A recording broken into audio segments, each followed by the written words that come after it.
It's safe to say that nobody here in the room can actually get their head around the idea of what this country would be like, what our community would be like, if we didn't tolerate poverty.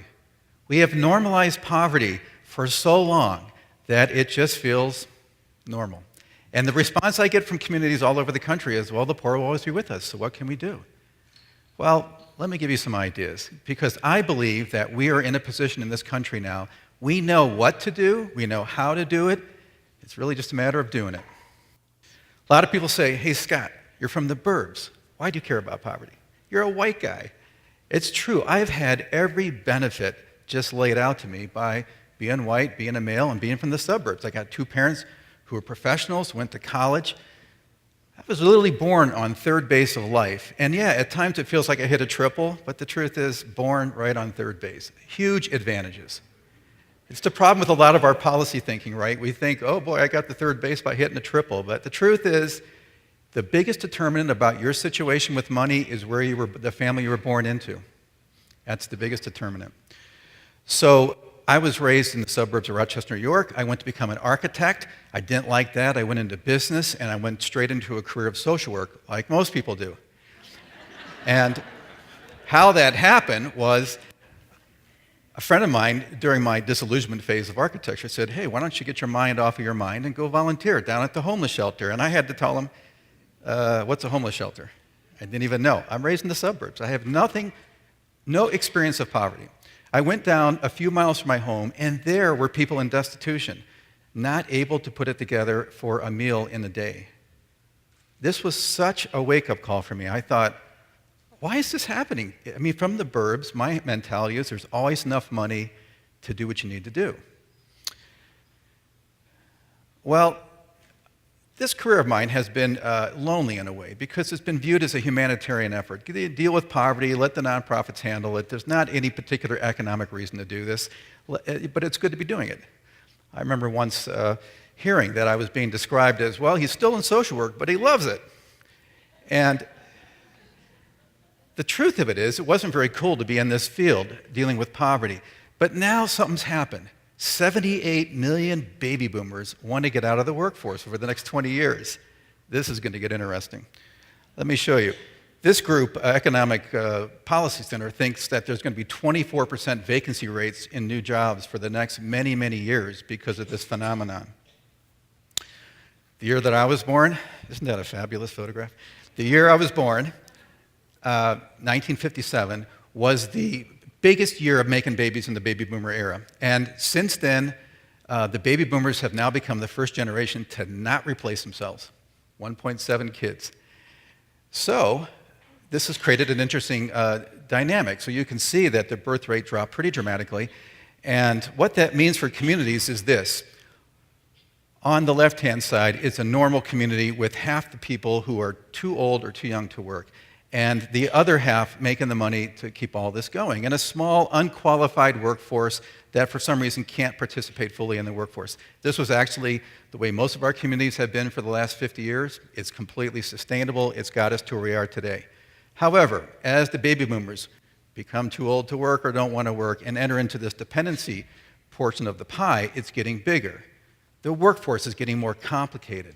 The qualifications to really do well with it are going up and up and up. So for the first time ever, the business community, the economic folks, have to be in a partnership with folks like me to help go into the unqualified workforce and get things to happen. We cannot rely on the baby boomers to keep all of this moving at the level that we've been for the last 50 years. Let's take a look at the community right here. We're in one of the wealthiest per capita counties in the country right now.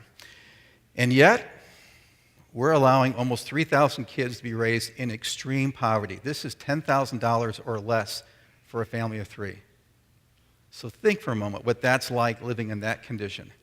We have another almost 5,000 children being raised in 50% to 100% of the poverty guidelines, which means in total almost 8,000 kids are being raised by what the federal government thinks is poverty. And that is a very low number, by the way, less than $20,000 for a family of three. Another group, bad enough, they're in that 100 to 200% range. And that's altogether 17,000 kids being raised in homes with a lot of anxiety about, can we pay the rent? Can we pay the utilities? Can we get the car fixed? all of those questions all day long, all of their lives. It turns out that there are studies that say that across the country, when we allow kids to get raised in poverty, the total tab on societal fallout is in the $500 billion range.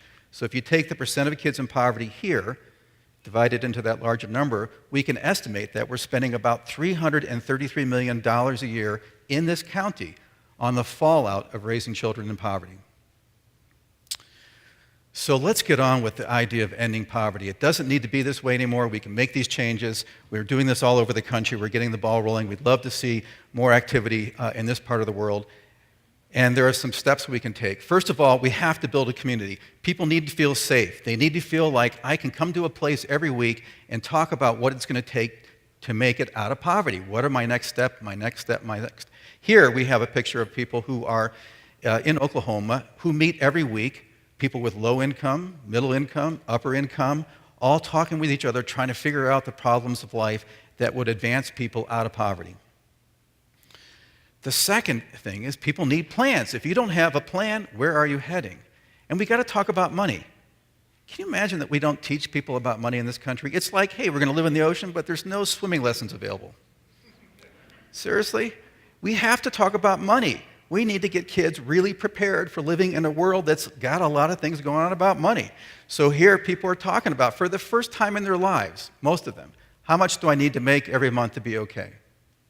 How do I get there? We have to match people up with small little circles. So here's Lene. She was making minimum wage, and we were able to get her into a full-time job. Got her a better car, better house, safer neighborhood. Her kid's doing much better. She's making $14 an hour now, full-time. That was all with the help of her two, what we call allies, Lene and Virginia and Paula, as a circle.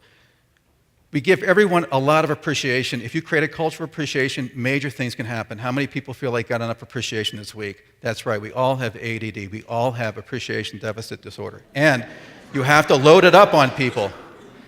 We have to sustain this community. It's got to be fun. Here we are in Albuquerque.